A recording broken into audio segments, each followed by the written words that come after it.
everyone. Today we're going to explore one of the approaches in understanding cognitive development of babies during their first 3 years. We call it the Piagetian approach. So, as we're just going to tackle the first 3 years of the baby's cognitive development stage, we are going to view it only using the first stage of Piaget's theory, which is the sensory motor stage. So the sensory motor stage is the first of Jean Piaget's four stages of cognitive development. We have the sensory motor stage, the pre-operational stage, the concrete operational stage, and the formal operational stage. This covers the period from the child's birth to around his or her second year. It's called sensory motor because it focuses on how infants make sense of the world through their senses, such as seeing, hearing, and touching, and of course through their motor actions such as reaching, grasping, crawling. You can think of babies in this stage as little scientists. They constantly explore, experiment, and discover.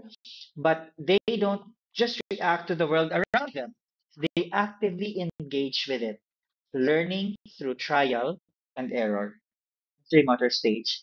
Let's start first with the two concepts that will help us understand everything else. We have the schemes and circulatory actions. So I think this has already been discussed in our previous lectures. That schemes are like basic building blocks of our knowledge. We tend to organize patterns, no, of behavior and thought, no, so that we can make sense of our experiences. Those organized patterns of behavior and thought are our schemes. So, for example, one of the very first schemes that a baby would develop is sucking. At birth, they would suck, uh, what do you call this? Reflexively. They would suck reflexively. In other words, they would suck in an automatic behavior. But over time, they will refine this scheme. They learn to suck more efficiently when they are feeling hungry, say for example. But also, they tend to stop sucking when they feel full already. Now, the baby explore, uh, their schemes become more complex. They learn not just how to suck, but also when and what to suck. Say, for example, they learn that a pacifier is really something that is for sucking. Sometimes, before that, they tend to suck everything, their toys, their hands, their thumb. But most importantly, when you have a pacifier, they will learn that it's really intended for that action. They also adjust their sucking depending on the object that they are also interacting, say, for example. We also have to talk about the circulatory actions. Now, circulatory actions are simply repetitive actions that babies discover by chance but keep repeating because they are enjoyable or interesting. And Piaget identified three types of circulatory actions, right? We have the primary circulatory action that focuses on the baby's own body. So, for instance, the baby might accidentally suck their thumb and discover it's feeling, for them, it's soothing, and they'll do it again. The next one is the secondary circulatory action, which is um, coming from the surroundings of the baby. There is a point in the baby's development where he becomes aware of the surroundings and he or she notices that his or her action can produce interesting effect. So, for example, they might take an object and hear a funny sound from it, and they will do it again and again. Say the object is their rattle. No? So that is a secondary circulatory action. We also have the tertiary circulatory action, which is more of the repetition, which is not just which is not just the repetition of the action, but they are starting already to experiment. So, say for example, they have this rattle and they wish to know how it would produce sound. At first, they will just associate the rattle with the shaking. But when they are already in the stage of tertiary circulatory actions, they tend to do a lot of things with the rattle so that it would produce sound. They might shake it, they might throw it, they might ask another person to shake it. So they become experimenters already. We will talk about these three circulatory actions as we go along because they are also embedded, integrated into the substages of sensory motor stage. This time, let's dive into the six substages of sensory motor. So bear with me as it's a bit more detailed than the first discussion that we had. And let's jump right into it. So the first substage in the sensory motor stages of Grand Piaget is spanning from birth to first month. It is about the use of reflexes. Okay, so this is where everything starts. Babies don't just come into the world knowing how to think, but they do come with something very important, and that is their reflexes. As we all know, reflexes are automatic, inborn responses to specific stimuli. They are not learned behaviors, okay? They are hardwired into the baby's nervous system. So reflexes are the baby's first way of interacting with the world. And we have several of them, no? We've learned already the sucking, the rooting, grasping, moro, right? Those are just some of the many reflexes that the child has embedded in him or her when he or she is or born, when he or she is born. Okay? So you might wonder if these are just automatic actions, why are they so important? In reality, reflexes are the foundation of cognitive development. They are how babies begin to interact with the world. No? So through, for example, through sucking reflex, they learn that sucking brings them comfort and nourishment. And so it will allow them to experience the pleasure of eating or taking their own milk. Through grasping reflex, they discover that they can hold on to things around them. Okay? But here's the most important thing. Reflexes don't stay reflexes forever. All right? They gradually become schemes. And we've learned that scheme is an organized pattern of action or thought. In substage one, these schemes are purely reflexive. But as babies repeat this reflexive action, this grasping, this rooting, this um, moral reflexes, they start to become deliberate and purposeful. Okay?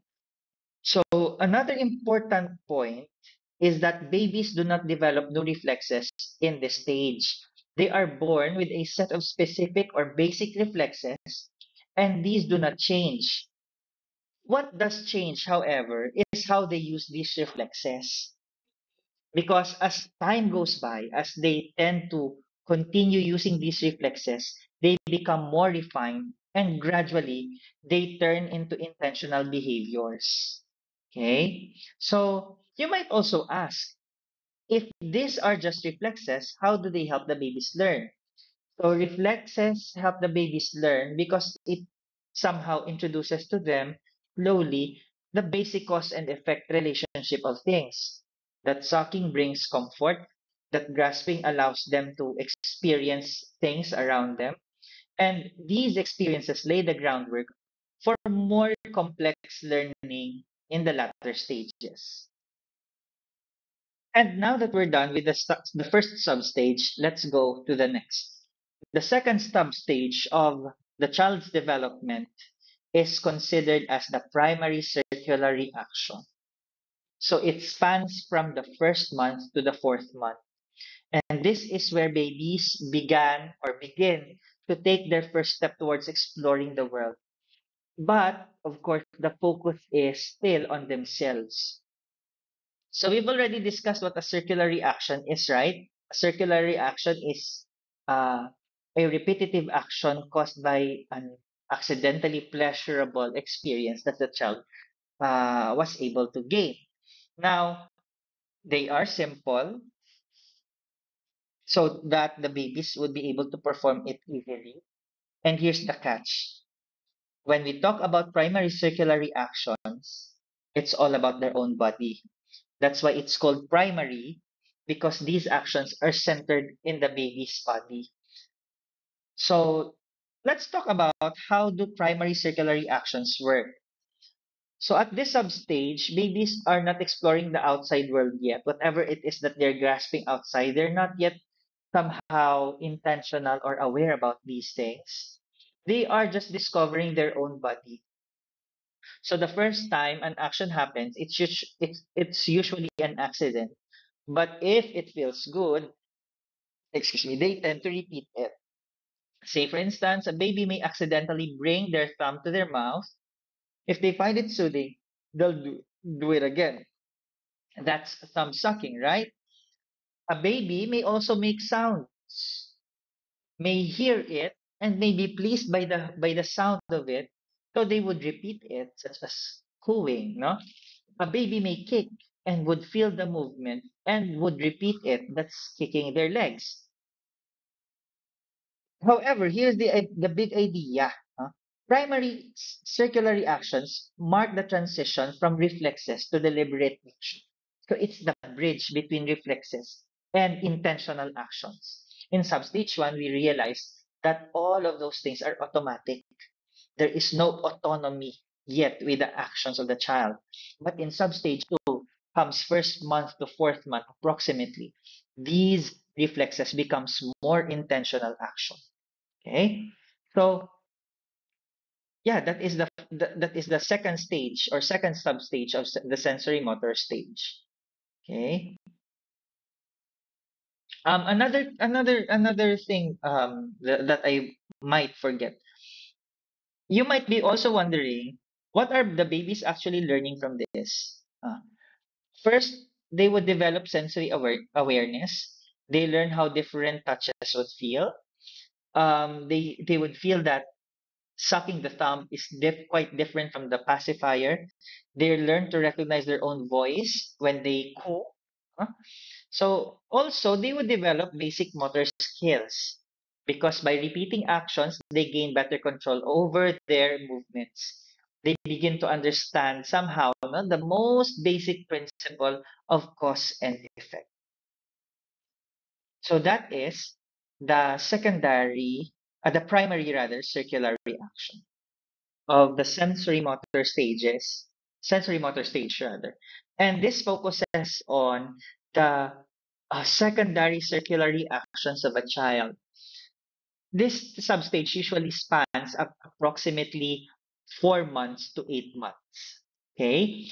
And we consider this as one of the exciting stages out there because it is when the babies begin no, to look beyond themselves and explore the world around them. So, what exactly is the secondary circular reactions? So these are repetitive actions that the babies would perform, but this time, not this time, their focus on the world, or their focus rather, is on the world outside of their bodies. That's why it is called secondary, because the action involves external objects or people. How does this work? Now, babies in this stage already begin to realize that their actions can produce effects in their environment. But the key is that there are repeating actions for these secondary circular actions are repeated actions for immediate effect, not because they're trying to achieve a certain goal.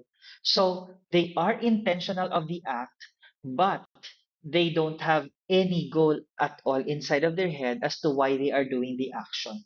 I hope that is clear with you. So say for example, no, I'll give you an example. When the child shakes the rattle and begins to hear the sound, they are actually not planning anything to make noise. They just love the sound. No? So the immediate um, effect of the interaction between the child and the environment, no, is the one that the child is craving during that time. So say when the child drops the toy, no, They are not dropping it because they want it to be broken. They may drop the toy because they just want to see it fall, or because perhaps they just want to hear the sound of banging, or uh, those things that may happen immediately after the action that would pleasure the child. So you may also ask, if babies are repeating actions intentionally, why aren't these rather actions goal directed? And that is because intentional actions are done on purpose, but they are focusing themselves on the immediate effect. Okay, I think I have discussed that already. That they are intentional, yes, but they are not goal directed. Okay, so just like the primary circular reactions, one of the most important parts of this substage is repetition. Okay, babies don't just try an action once; they'll do it again and again because this helps first learn that a certain action can make things or can make another thing happen. No, that's first. Second, they will learn that some objects make noise, some are soft, some are some may sink, no? So they would see the properties of the object. And third, they are developing memory and expectation. That is why they tend to repeat and repeat these actions intentionally. This is also the time where or when the baby shifts its focus from its own body to the outside world. Unlike the substage 1 and 2, where the focus of the child is with his body because he does not have yet the total faculty of experiencing the world around him. Now, or in this stage, they discover that their actions can change the world around them. So it's a big leap for them actually. Also it's not just about um, objects, no, that they are interacting with. It's also about social learning. Again, secondary circular reactions are not just about objects that the child is interacting. It's also about social learning. When babies drop the toy, and if someone picks it up, they'll drop it again to see the response, right? They are not goal directed, they are just intentional. They may laugh, no, when someone makes a funny face, and then they will also try to imitate it. Okay? So we have to remember, even though babies are intentionally repeating objects, they are not yet solving problems. That's for the next few, um, the next substage to these substages. Let's move on to the fourth one.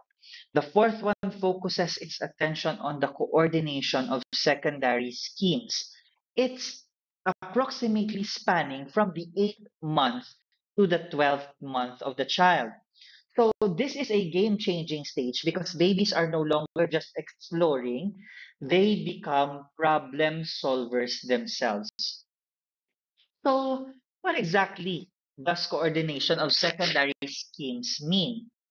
It only means that babies are now combining actions, or in other words, they are using two or more schemes already in order for them to achieve a specific goal. So they are not just randomly exploring the things around them, they are already starting to think ahead. This in this substage, it is the first time babies would show goal-directed behaviors. Now, to further understand the difference that this stage would bring to the table, let us further the discussion. In the previous stages, babies were focused on repeating actions for fun or because they like the effect, right? But in this stage, they perform actions with purpose in mind. They are not just exploring, they are solving problems. Excuse me. So, what are some of the examples that we have? During this time, uh, babies tend to first, they may move an object to get another, say, in order for them to get the toy that is hidden behind a pillow, they would learn to push the pillow away to grab the toy. Okay, uh, there are two schemes there, no? The pillow and the toy, and that allows them to coordinate these two schemes. If they can reach the toy, they might use an object that would somehow allow them to access the toy, say using tools such as sticks or another object. Huh? If a toy is in a blanket, they may pull the blanket to bring the toy closer to them. So these are just some of the examples that we have. Now, you might be wondering, why do we call this stage coordination of schemes? In previous stages, babies used schemes separately, right? If they are sucking for comfort, they're sucking for comfort, but it's totally different from another scheme, which is reaching for a toy, say, for example, or crying. Now, in this fourth substage, babies can now combine schemes. They might push another object, that's one scheme, to grab another. They might use the reaching scheme or a pulling scheme to achieve another goal. So that's what makes their action goal directed. We already said that this during the substage, babies are not only intentional, right? Huh? They are already planning ahead. No? They can already think ahead. It means that the baby may also um, show us that he or she can have a clearer purpose in mind. They are not just exploring effects, they are trying to make something specific to happen. Huh? And that is why it's really a game changer for the babies. Here is another thing. This stage also marks the beginning of object permanence. Okay, we understand this, that object permanence is the understanding that an object continues to exist um, even when they are out of sight. So, say for example, uh, when we hide a toy from the baby before these stages, he or she might think or might just don't remember that it existed. By substage 4, he would know that something is behind the blanket, say for example. Perhaps that is my toy, and so he would grab the blanket to get the toy. Okay? So we will talk more about object permanence as we go along in this discussion. Another big thing that babies would produce during this stage is that they tend to show persistence already. If they do not succeed the first time, they will try it again. If they can reach a toy, they may try another way. Huh? This is the beginning of their problem solving perseverance, which is crucial as they go along to the next journey. Because babies are now combining schemes, they must remember first, what are they trying to achieve? Their goal, their aim. Second, the steps they need to take to achieve it. What? How am I going to get the toy? How am I going to unbox my gift? Huh?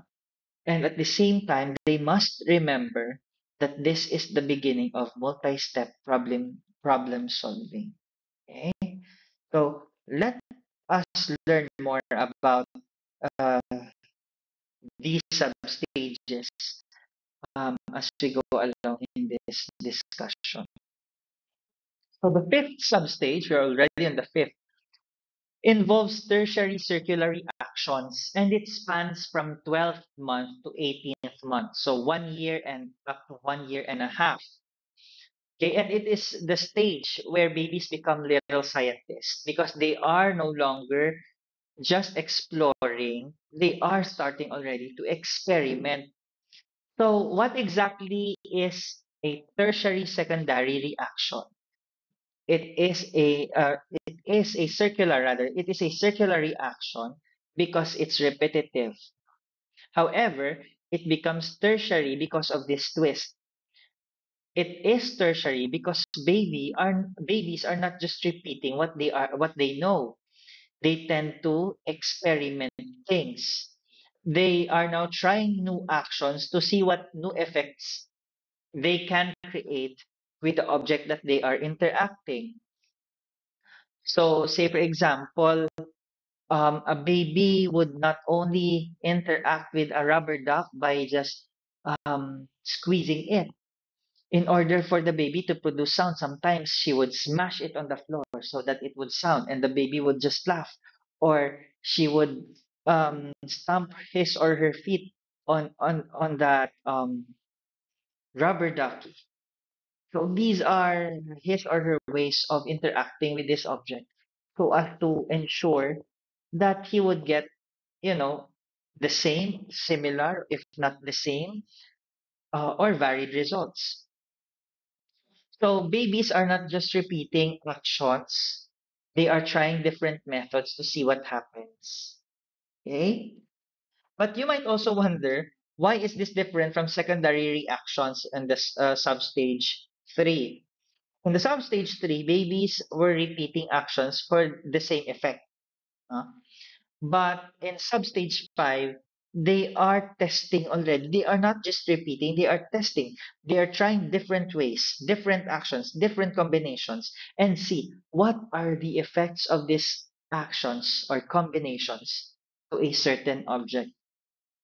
So this stage, it becomes a huge leap forward, no? Because it supports first, it allows the child to solve problems. So it helps the child develop problem solving skills. It also allows the child to expand its creativity. It somehow solidifies or somehow develops in the child the understanding of the cause and the effect.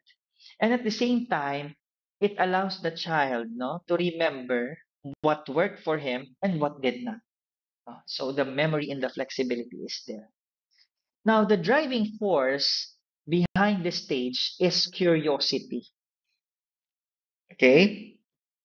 Because babies are not just exploring, they are actively trying to discover things. They may test objects in unusual ways. I have already mentioned they would drop, they would roll, they would place it in the water, no? So a lot of ways. Um, and also I have to emphasize that by this time, object permanence is fully developed, but it becomes more is now it is fully developed and at the same time more sophisticated. Babies know that objects continue to exist even when they are hidden, but now they test this understanding as well. So if the toy is hidden under the blanket, they tend to move the blanket and they will search for the new toy. They may even hide an object themselves and then look for it, right? So if you're also trying to check with your siblings or your cousins, you would see that they're doing this. Um, Further, no, with the object permanence in substage 4, babies begin to show object permanence, but they may still make mistakes, uh, such as the A not B error. When we say A not B error, it is when the child tends to look for the object in the same place, even if he saw that it was taken out of that place. No? But in substage 5, they tend to understand that objects exist even if they are hidden, moved, and transformed. So in real life, how do we see this? You see that the child would tend to play with water, right? They would put it inside a container, they would splash it, they would um put objects on it for them to float, so on and so forth. So that's it. That's the substage 5. Time, let us tackle the last substage of Piaget's sensory motor stage, and it is all about mental combinations. It spans from the 18th month of the child, approximately 18th month of the child, up to the second year. And this is where babies take a massive leap in their cognitive abilities. They are now not just exploring, they are thinking before they act. So, the first question in mind is, what exactly are mental combinations? So, the answer there is that this is where babies can use or can now use mental images, symbols, and representations.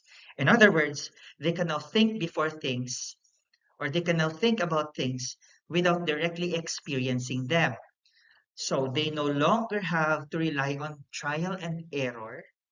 Thereby, they can plan using their own minds. And this is also the beginning of true problem solving and symbolic thinking. So, mental combinations, or the substage 6, is all about representational ability. Babies can now use symbol, such as words, images, or even mental pictures to represent objects, actions, or ideas. So, for instance, a toddler may pick up a block and use it like a phone. Of course, they know that that is not a real phone, but they are using it to represent one. Okay? It is not just about symbols at the same time. It's also about mental problem solving. By this time, by the substage 6, babies can now think before they act. They can picture solutions in their minds without trying every option out there. So, say for example, if a toy is stuck behind a barrier, they won't just keep reaching for it blindly. They may look around, see a string nearby, and use it to pull the toy out. They are solving the problem mentally before acting upon it. This is also the substage where pretend play begins. So, say the toddler might use a doll, pretend to feed it, no, as if he or she is feeding a baby.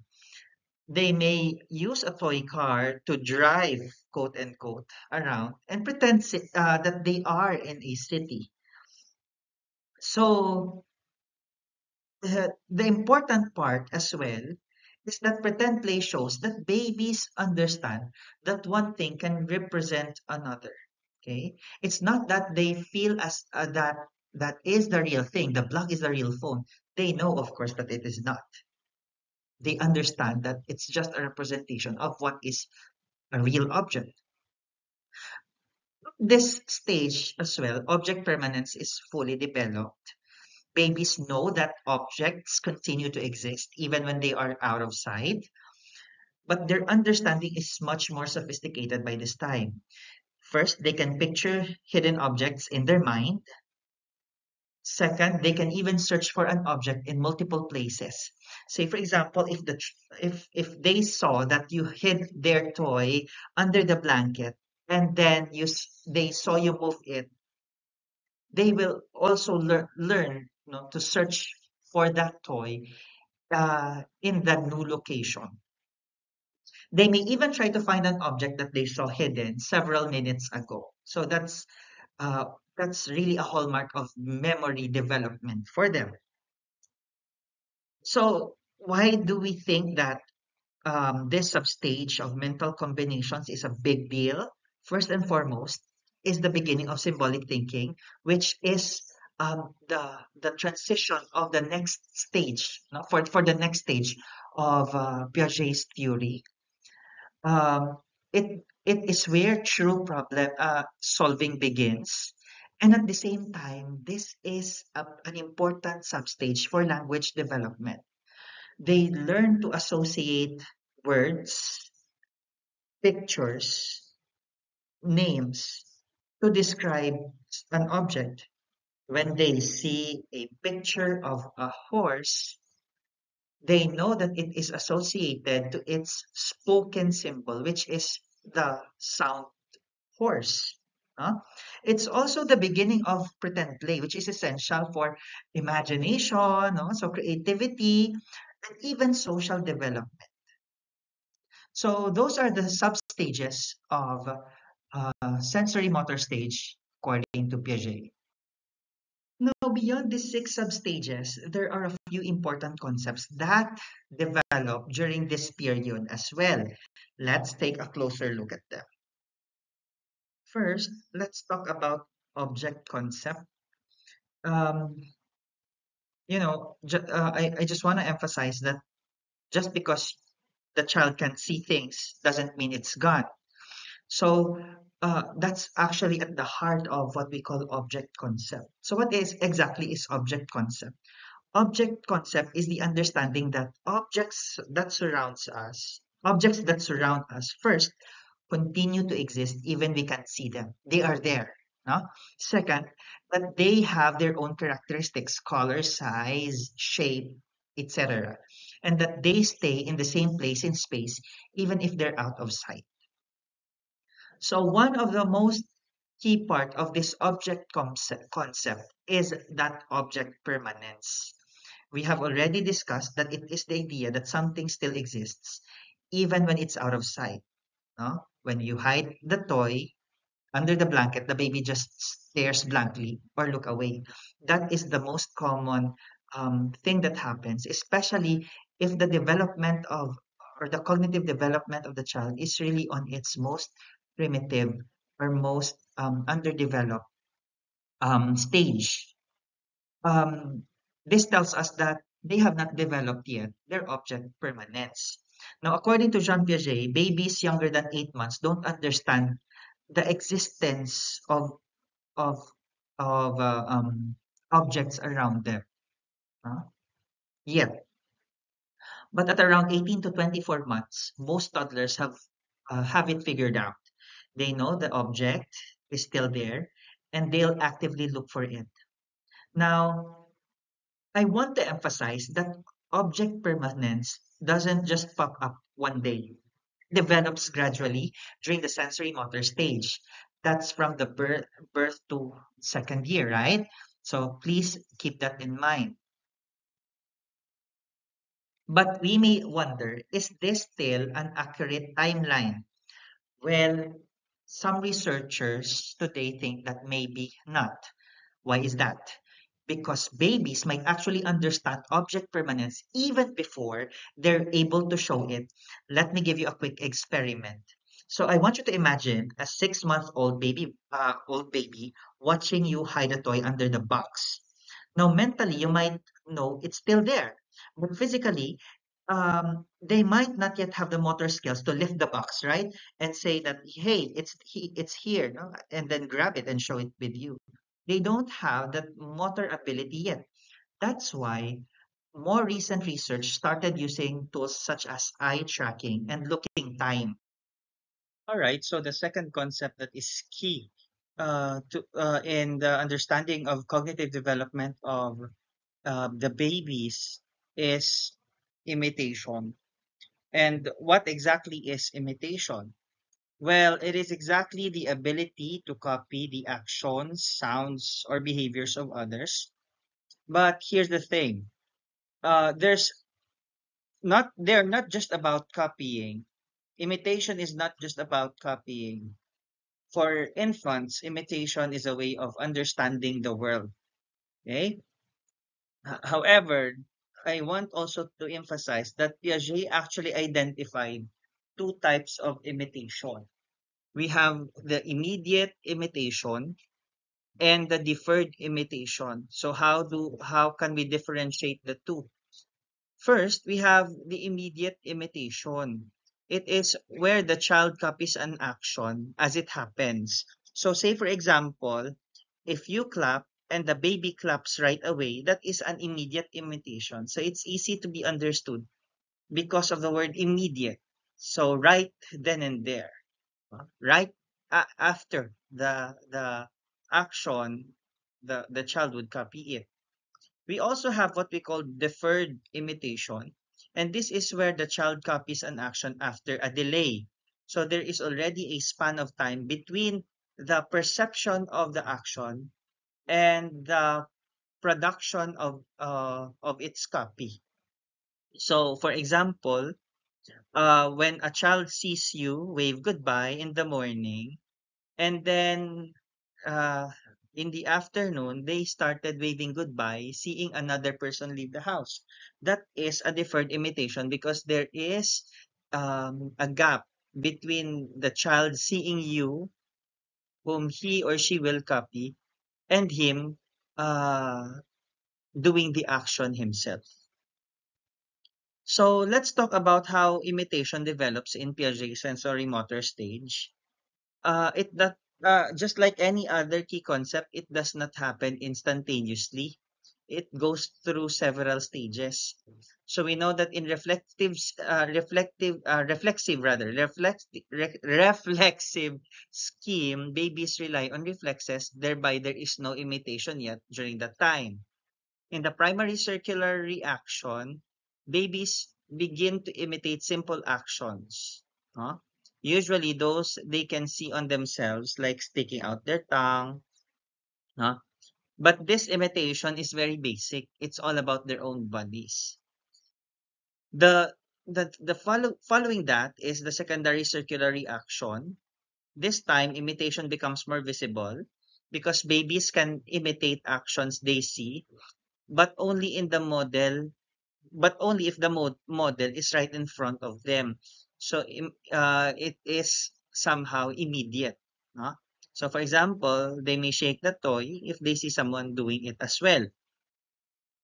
In the fourth stage, babies can imitate actions they can't directly see, such as waving goodbye. So medyo there, there is already the concept of deferred imitation. They start to imitate actions with objects at the same time. Say, for example, pushing a toy car. No? So that can happen during the substage or the substage in that focuses on coordination of secondary scheme. In the tertiary circular reaction, babies become more experimental. They don't just copy, they test out different ways of imitating. Okay? So why is deferred imitation, no? Considering that we have two. Why is it that it's such a big deal? Because it's a clear sign, no? Deferred imitation is a clear sign of symbolic thinking. Okay?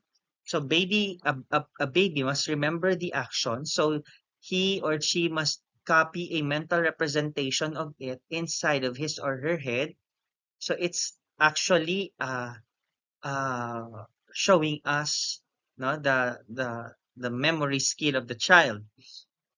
They must mentally represent the action, no, in order for it to form a symbolic thinking, and then they must reproduce it later on. Now, another question that may hunt us is that why does Piaget believe that deferred imitation only begins at around 18 months? Number one, because it requires strong memory. The child must remember an action as they saw it being done. And so it requires a more, if I may say, conscious choice of the child to remember the action. Second is the child must be able to picture the action in their mind. So they must have a mental representation in it. However, um, I have to also um, stress, no? That modern research has shown that even younger babies can show signs of deferred imitation. So, for example, a 6-month-old baby may see you push a button to make a toy light up. You have those toys with you back then, and you see that even an 8-month-old baby may be able to do the same hours later. Na pushing the button so that the toy may light up. Now, I want also to emphasize that not all actions are imitated because there are several factors that are at play in order for the child to somehow increase the likelihood of imitation, first and foremost, they can copy actions that they find interesting. So it requires attention. Second, actions they see often are more likely to be imitated. So it has to be repeatedly seen or perceived by the child. Third is babies are more likely to imitate their parents and caregivers. So how important are those models in his life is also another question to be answered. And at the same time, there will be higher probability that actions would be copied if they are considered simple and easy to imitate. So it is also important to have simplicity. I want also to point out that imitation is also a foundation of language development. Babies first learn to imitate sounds that they hear, which eventually become words. So, for example, they may start by babbling the sounds like mama, ma, and ma, no, without even knowing the meaning of ma and ma. However, the more that uh, the family members would um, expose the child to the babbling mama, no?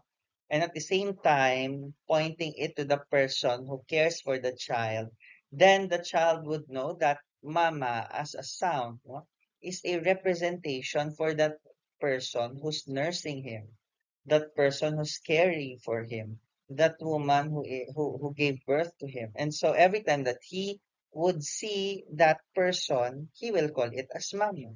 So I have I can I can't stress enough, no, the importance of imitation in language development. Okay, so that's it for imitation. Let's proceed to the next. Now, another concept that we have to uncover is the concept of causality. And we understand causality as the understanding that one event may cause another. Okay? A might cause B. So, for example, a baby might push a button, no, just like what I have told you a while ago, and then he or she will be fascinated that the toilet up. So they quickly learn that their actions lead to an outcome. However, there is a question here. Can babies understand cause and effect right away? Just like any other concepts out there? Actually, no. Jean Piaget uh, understands that causality develops gradually as they experience the world. Now, let's break down again the development of causality based on Piaget's theory. Again, during the first substage, which is the reflexive schemes, there is no understanding of causality yet. In the primary circulatory actions, babies repeat actions that feel good, such as sucking, no? But these actions are all about their own bodies. And so there is no understanding yet of cause and effect.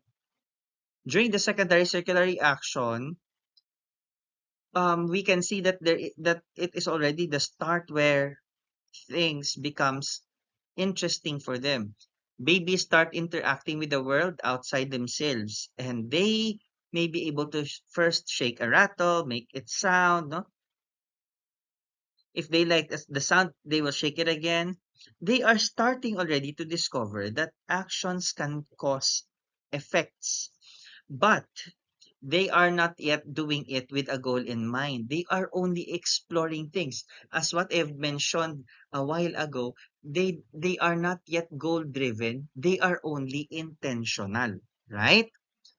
In the coordination of secondary schemes stage, babies become more intentional and goal driven.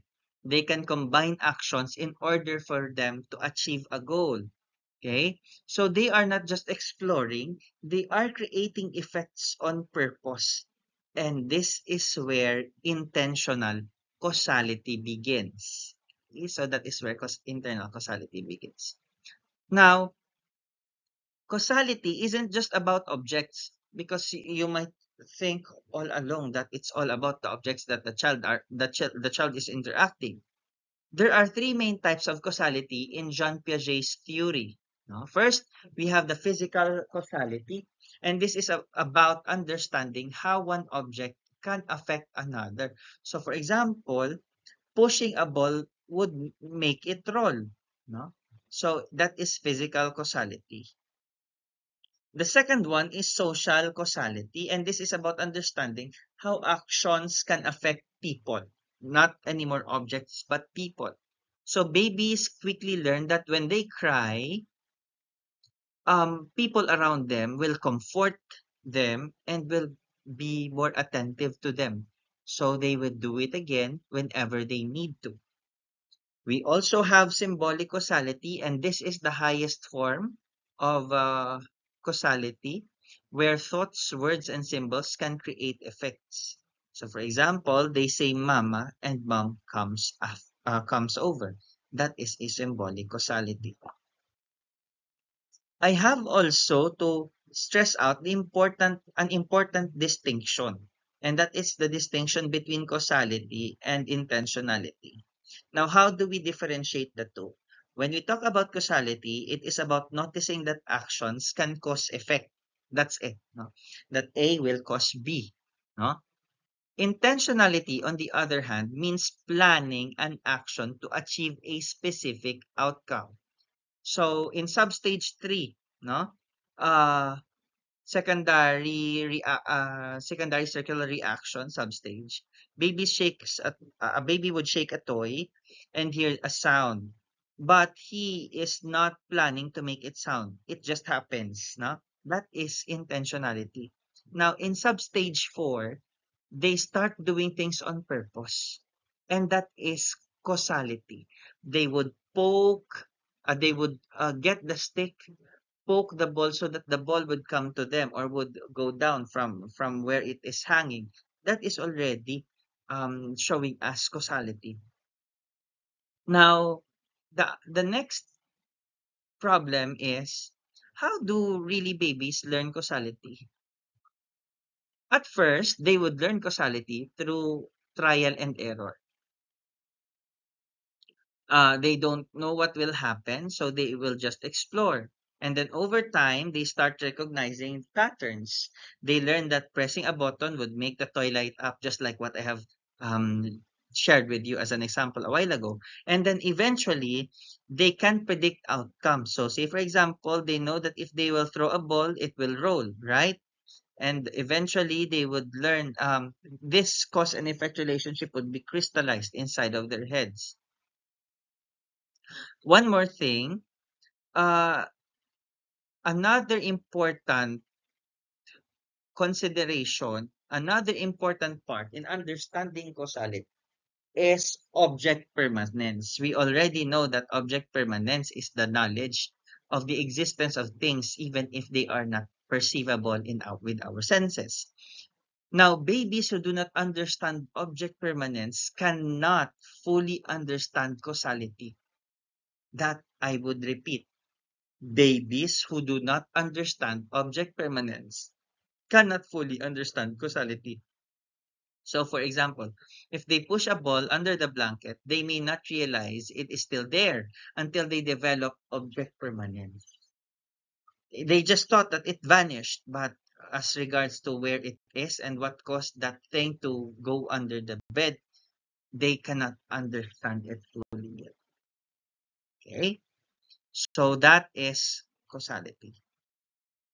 Proceed to the next concept, and the next concept is categorization.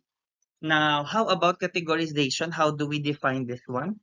Categorization is simply the ability to group objects based on similarities, right? Now, Piaget considers it as something more than that. For him, it's a process that develops as a child grows, and they don't just know how to group things right away. They have to learn it. So we have to understand the role of schemes, no, in categorization. We understand that schemes are the basic building blocks of knowledge. No? Now, at first, babies have super basic schemes such as sucking, grabbing, or shaking things. But as they grow, these schemes get to be more complex. So, for example, a baby may start with a scheme for round objects. So they would group together anything that looks round, a ball, an orange, a marble, etc., etc. But later, they learn that not all round things are the same. Okay? So perhaps they would group all the circular things that are made of rubber, and then things that are made of crystal, and then um, things that are edible. Or they may group it according to size, small, medium, large. No, there are other ways of grouping things. Now, where does categorization really start? We understand that it begins again, no, in the sensory motor stage. And somehow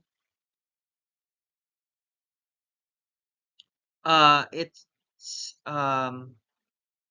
starting, no, during the secondary circular reaction. So in the primary circular reaction, nothing yet because the baby is just focused and fixated onto his body. During the second circular reactions, we know that there is already a categorization process here because they begin to see how objects work, right? So for instance, they know that rattles are for shaking because they hear the sound.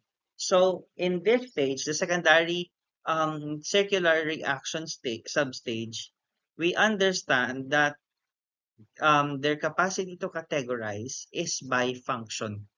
No? Now, next to that, we have the substage of coordination of secondary schemes. And we can see in this stage that they are starting to be more deliberate in terms of their groupings.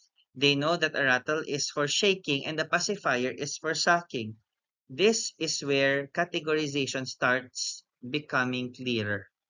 Okay, it starts during the secondary circular reaction. It becomes clearer during the coordination of secondary scheme. Now, yada yada yada, we proceed to the next one, no?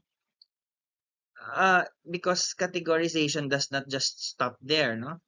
It takes a big step forward during the pre-operational stage, which is at the age of 2 to 7 years old. Because at this stage, kids can now group objects not just by how they look, but also by what they do or what they mean. They are starting to use symbolic thought. So for example, they can tell that a toy dog is not the same as real dog, or they can group animals by types, such as birds as one into one group, mammals into another, and then I would like also to include in this discussion the symbolic development because this marks the huge leap that the child would do in terms of his or her cognition. Now, how do we define symbolic development? Symbolic development is how children begin to understand the use of symbols.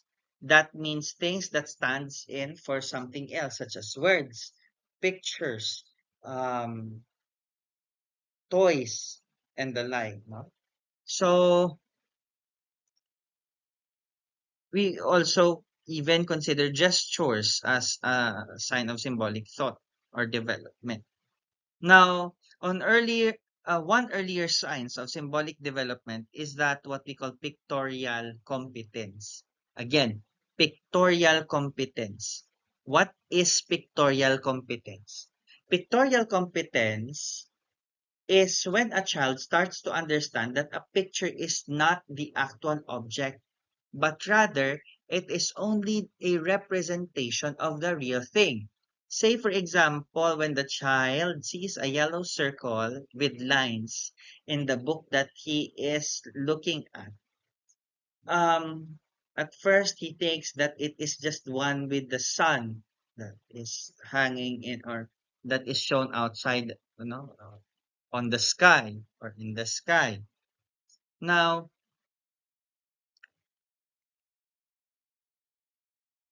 we know that pictorial competence happens if they can distinguish that what they are seeing inside of that book is not the actual sun, but only a picture that stands for it. But another fascinating thing is that even infants as young as 4 months look longer at strange or impossible images. This tells us they're already processing visuals mentally. However, before about 15 months, many babies treat pictures like real objects. They will try to grab them, rub them, or even try to lift them off the page. By around 19 months, though, something happens. Something changes. Children start pointing to picture and naming them. That shows they're beginning to understand that what they are seeing is just or are just symbols and not real things. Another question for us to ponder is if the children can learn from pictures, on the books. Now, in that question, the answer is yes. However, I have to stress out that more than learning from the picture books, experience matters more. No? In one study with Tanzanian children, researchers found this. First, at 20 months, toddlers could recognize objects they already know from the pictures. But they couldn't yet learn new words from these books. And that is true. By 27 months, they begin to pick up new names from the books. By 34 months, they could even transfer that word to new versions of the same object. So what's the takeaway here? The takeaway is that symbolic learning improves with age, but it would also depend on experience. Now, the next question is, since we are already in the advent of technologia, no? What about using screen times, tablets, touch screens, cell phones? Surprisingly, young children are pretty good at using them, right? We can see that children are find it easy to tap on symbols that they would see on the screen.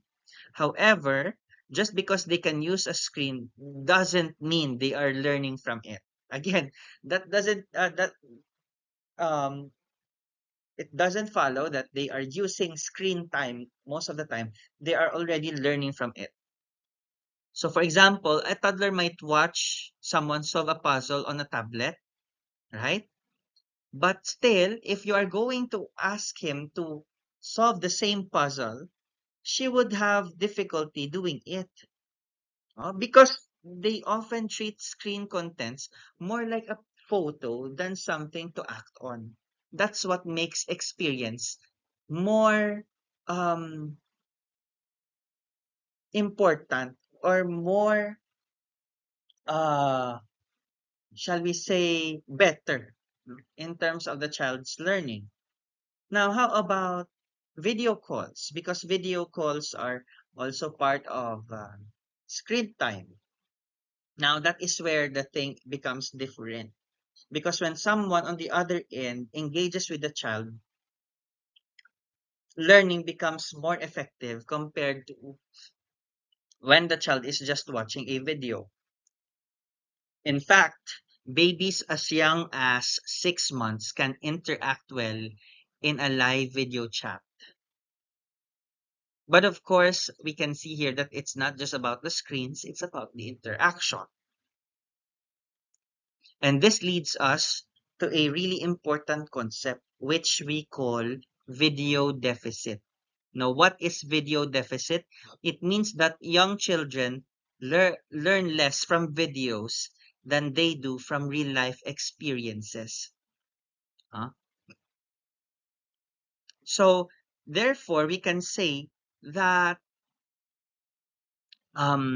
we have to still give the children, give these babies enough avenue to interact and to experience the real world. No? Because at the end of the day, they are really living in the here and now and not with their screens. Here is something funny though that is included in this in symbolic development. There is this what we call scale error. Now, what are these scale errors? These scale errors is when a child becomes confused, no? Seeing a symbol with a real thing. So, say for example, when the child sees a toy chair from her dollhouse, they would not realize that that toy chair is really a toy, something that they should play.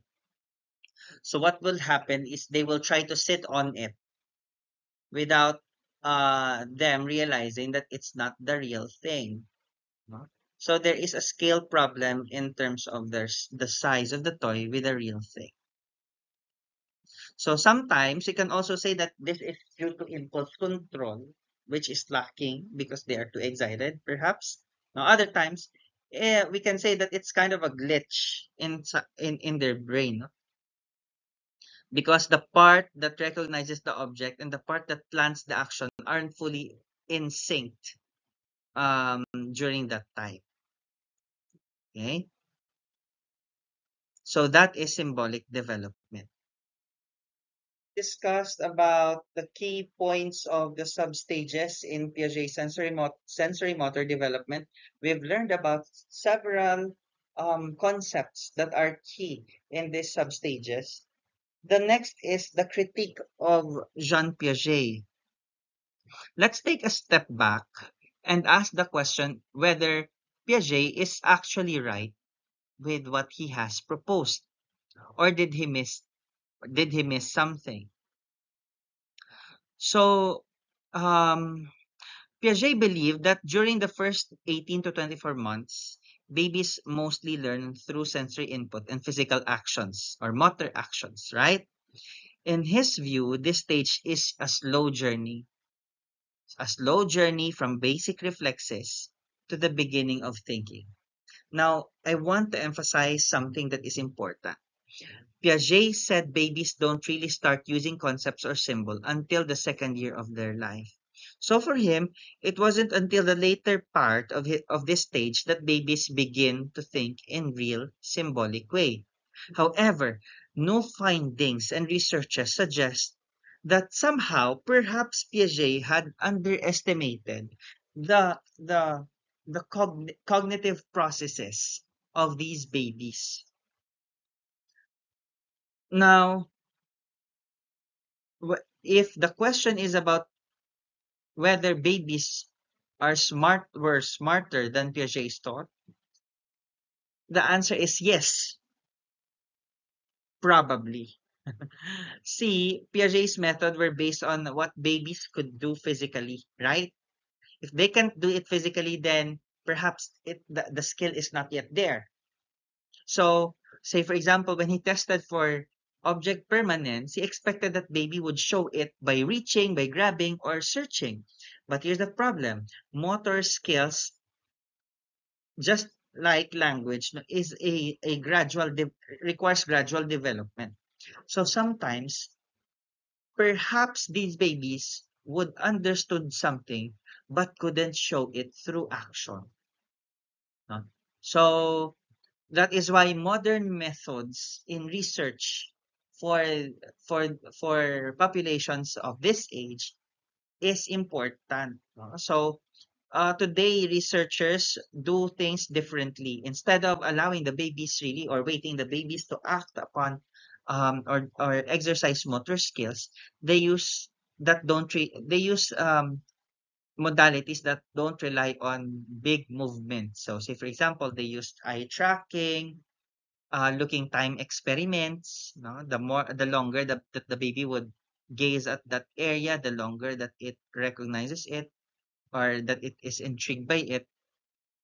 And even no, they utilize brain imaging such as EEG and functional MRI.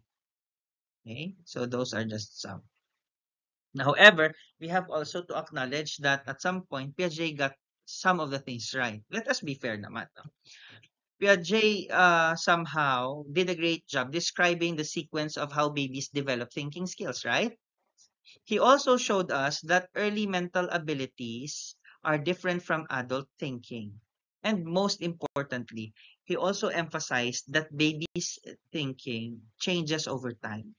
And that part is still very true today. That concludes our discussion about the Piagetian approach in understanding the cognitive development of children, during the first 3 years of their life. And the next part of this is understanding or seeing cognitive development through the lens of information processing approach. Thank you very much for your time. And if it's not really that much, I hope that you can also share this video, tap that bell button, and also hit subscribe. See you on the next one. Have a great one.